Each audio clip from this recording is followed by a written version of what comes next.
오늘부터 요한복음의 말씀을 가지고 새벽 시간에 은혜를 나누고자 합니다. 성경에는 4개의 복음서가 존재를 하죠.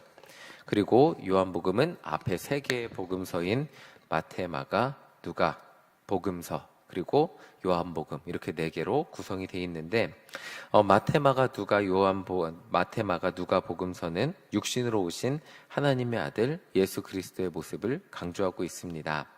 그래서 마태복음과 누가복음은 예수님의 인간의 족보를 설명하고 있죠. 하나님의 아들이지만 육신으로 오신, 다윗의 자손으로 오신 예수 그리스도를 설명해주고 있습니다. 요한복음은 이와는 다르게 육신, 즉 인간의 몸을 입고 이 땅에 오신 하나님의 아들이 원래 어떤 분이셨는지에 대해서 설명을 해주면서 시작을 하고 있습니다. 우리 요한복음 1장 1절 함께 읽어보겠습니다. 1장 1절입니다. 시작. 태초에 말씀이 계시니라. 이 말씀이 하나님과 함께 계셨으니 이 말씀은 곧 하나님이시니라. 요한복음은 수많은 사람들이 육신의 모습으로 보고 듣고 또 만났던 그 예수 그리스도, 예수님이 육신의 모습으로, 인간의 모습으로 오셨잖아요. 그리고 사람들이 목격했죠. 그리고 가르침을 들었고요.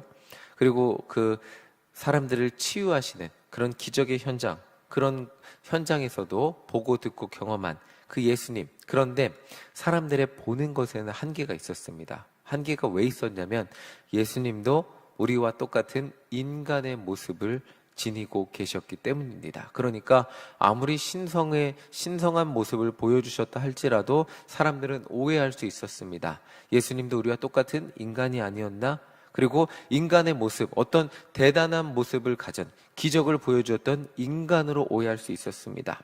그래서 요한복음이 선포하는 것이 무엇이었냐면 태초에 말씀이 계셨고 이 말씀이 하나님과 함께 계셨고 이 말씀은 곧 하나님이셨다는 것입니다.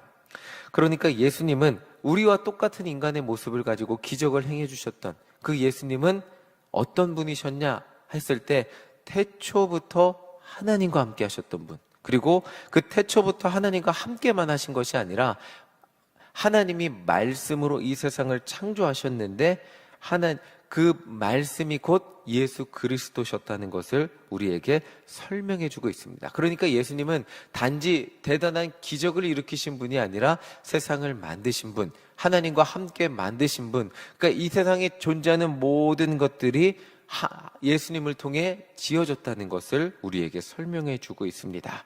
우리 그 말씀이 3절입니다. 3절 함께 읽어보겠습니다. 3절입니다. 시작. 만물이 그로 말미암아 지은 바 되셨으니 지은 것이 하나도 그가 없이는 된 것이 없느니라. 창세기를 보면 하나님이 세상을 창조하실 때 뭘로 세상을 만드셨죠?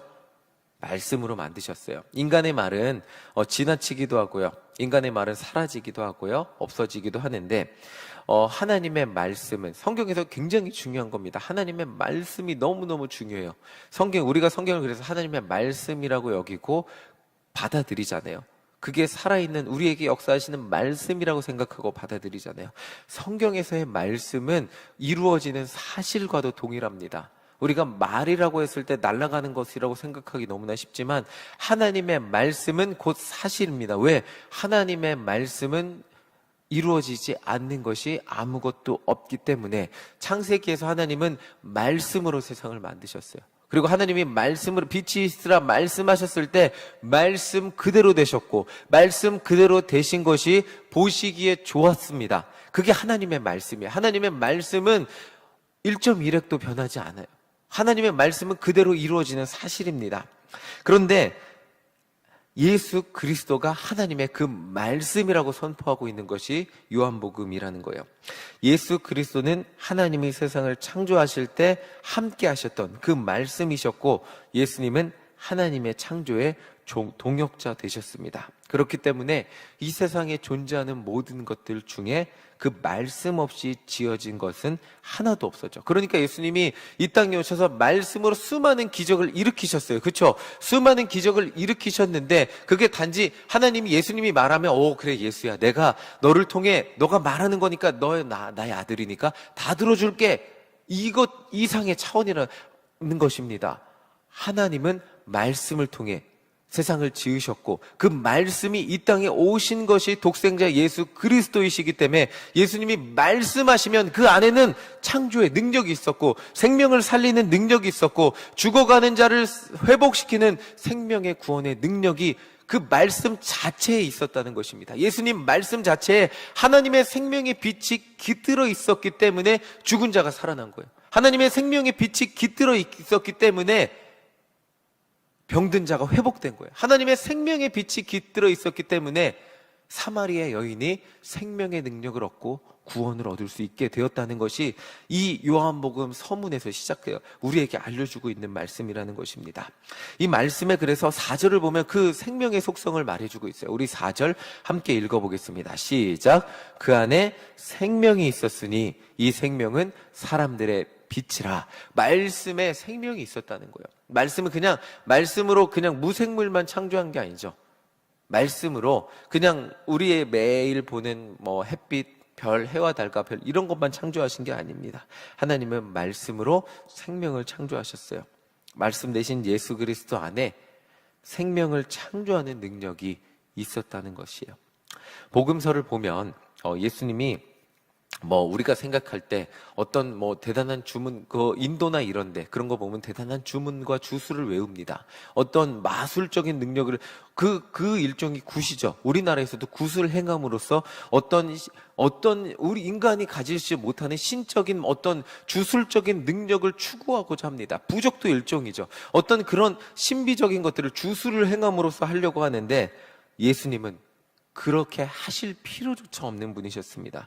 말씀 한마디면 신적인 능력이, 생명을 살리는 능력이, 오병이어의 기적이 나타났습니다. 엄청난 기적들이 나타나요. 그저 말씀 한 번이시면 됩니다. 왜? 하나님은 말씀으로 세상을 창조하셨기에, 그 한마디로 세상을 창조하셨기 때문에 예수님도 역시 그 동일하게 그 말씀 한마디로 어떤 주술적인 힘을 그런 필요가 없습니다. 왜?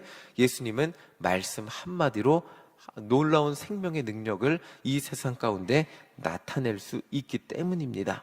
예수님 말씀에 권위가 있고 세상을 창조하시는 능력이 있고 세상을 다스리시는 능력이 있기 때문에 그렇기 때문이라는 것입니다.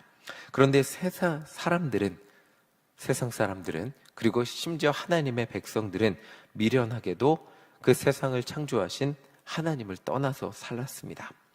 그리고 하나님의 아들 예수님은 이 땅에 오셨지만 영접하지 않았죠. 참 생명의 빛을 주시는 분으로 인정하지도 않았습니다. 인간은 참된 생명의 삶을 살아가기 위해 생명의 빛이 필요합니다. 우리 인생이 생명의 의미를 알고 진짜 인간으로서 살아가기 위해 하나님의 뜻대로, 하나님이 창조하신 대로 살아가기 위해 생명의 빛이 필요한데 그 생명의 빛은 예수님 안에만 있습니다. 예수님을 영접할 때 우리는 그 생명의 빛을 온전히 누리며 살아갈 수 있는데, 근데 인간은 그 빛을 떠났습니다. 우리 5절 함께 읽어보겠습니다. 5절입니다. 시작. 빛이 어둠에 빛이 돼 어둠이 깨닫지 못하더라. 인간은 그 빛을 떠나 어둠 가운데 살아가고 있습니다. 우리 사사기 말씀 지난번까지 살펴보셨죠? 룻기와 함께 이렇게 살펴보셨는데 사사기에서 주요 주제가 자기 소견에 오른 대로 살았잖아요. 인간은 하나님이 주시는 생명의 빛을 떠나 어둠 가운데 자기 소견에 오른 대로 살았습니다. 자기 소견에 오른 대로 살았다고 하는 것은 생명의 빛을 잃어버린 삶을 의미합니다. 자기 소견에 오른 대로 자기 인생의 빛을 따라 어떤 길을 찾아 살아가지만 영원히 죽을 때까지 어둠 가운데 헤매며 살아가는 것을 의미합니다. 결국에는 자기가 멸망으로 가는지도 모르고 멸망으로 향하며 살아가게 되는 거죠. 예수님은 하나님의 백성을 구원하기 위해 이 땅에 오셨지만 하나님의 백성은 예수님을 자신들의 생명의 빛으로 인정하지 않고 영접하지도 않았습니다. 자, 그런데 하나님의 계획은 그 하나님의 백성들만 구원하는데 있지 않았습니다. 우리 12절 함께 읽어보겠습니다. 12절입니다. 시작. 영접하는 자, 곧 그 이름을 믿는 자들에게는 하나님의 자녀가 되는 권세를 주셨으니. 요한복음은 서두에서 하나님이 우리 인간을 창조하셨습니다. 그리고 인간에게 생명의 빛을 주시고 참 구원자 되시는 예수님을 영접하는 모든 사람들에게 하나님의 자녀가 되는 놀라운 권세를 주셨다는 그 선포로 말씀을 시작하고 있습니다. 이것이 엄청난 선포죠. 하나님 앞에서 나약하기만 한 한 죄인인 인간이 창조주의 자녀가 되는 권세를 얻을 수 있습니다. 그 권세를 얻을 수 있는 길이 바로 예수님을 우리 구원자로 영접하는 것임을 정확하게 선포해주고 있습니다. 하나님의 자녀가 된다는 것, 우리는 그럴 자격이 없죠. 우리는 어둠 가운데 살아가면서 내 소견에 옳은 대로 하나님을 알아보지도 못하고 하나님의 아들을 알아보지도 못한 채 내 마음대로 살아가는 것이 인간인데, 그런데 하나님의 자녀가 되는 길을 하나님이 열어주셨습니다. 그것이 말씀 대신 예수 그리스도가 이 땅에 오시고 우리를 위해 죽으신 것을, 나를 위해 죽으신 것을 인정하고 영접할 때 하나님의 자녀가 되는 권세를 주셨음을 우리에게 이야기해주고 있습니다. 제가 어린 시절에 위인전기를 읽었어요. 읽으면서 이런 말을 들은 적이 있습니다. 세계 4대 성인이 있대요. 공자, 소크라테스 이렇게 얘기하면서 그 중에 한 분이 예수님이라는 그런 말을 그 위인전기에 써 있더라고요. 그 이유가 이렇게 적혀 있었어요. 예수님은 사랑과 희생, 헌신의 가치를 이 세상에 알려주신 분이기 때문에 세계 4대 성인이다. 이렇게 말하고 있습니다. 세상이 보는 예수님은 세계 4대 성인이에요. 아까 말씀드렸지만 똑같은 인간의 공자나 소크라테스, 석가모니 이런 사람들과 똑같은 사람이, 세상이 볼 때는 똑같은 사람이에요. 그 중에 사랑의 가치를 알려주고 다른 사람을 위해 십자가에서 자신의 생명을 바쳐 희생하고 헌신한 그저 위대한 한 인간이에요. 그런데 오늘 요한복음 말씀이 서두에서 우리에게 알려주는 것은, 우리가 믿는 예수님은 우리를 사랑하시고 우리를 위해 희생하시고 그 죽으신 예수님은 단순히 희생과 헌신을 알려준 위대한 인간이 아니라는 거예요. 태초에 하나님과 함께 하셨고요. 온 세상 만물을 창조하신 말씀 대신 하나님의 아들이세요. 그 말씀으로 생명을 창조하셨기 때문에 예수님의 말씀에는 생명의 능력이 있고 그 말씀을 믿는 모든 자들에게는 생명의 능력을 얻게 된다는 거예요. 단순히 예수님처럼 사랑과 희생, 헌신만 하는 그런 좋은 인간의 모습을 본받는 것이 아니라 예수님 그 자체, 우리가 믿는 그 예수님을 영접하면 우리는 생명을 얻게 된다는 거예요. 우리는 생명을 얻어요. 이 생명이 요한복음에서 너무나 중요한 말씀이 되고 있어요. 특히 서두에서 우리에게 알려주는 너무나 핵심적인 이야기가 되고 있어요. 오늘 우리가 믿고 고백하는 예수님은 죄로 인해 죽어가는 모든 인간을 살려주시는 생명의 능력 되신 분이십니다. 우리가 믿는 예수님은 단지 인간의 삶의 어떤 모범을 보여주시는 분이 아니라 우리가 생명을 얻고 걸어갈 그 길이요 진리요 생명 되신 분이라는 것을 우리에게 알려주고 있어요. 죽어가는 우리에게 예수님 없었다면 우리도 똑같이 살았을 거예요. 어떤 인생의 비전과 어떤 인생의 가치를 가지고 살았겠습니까?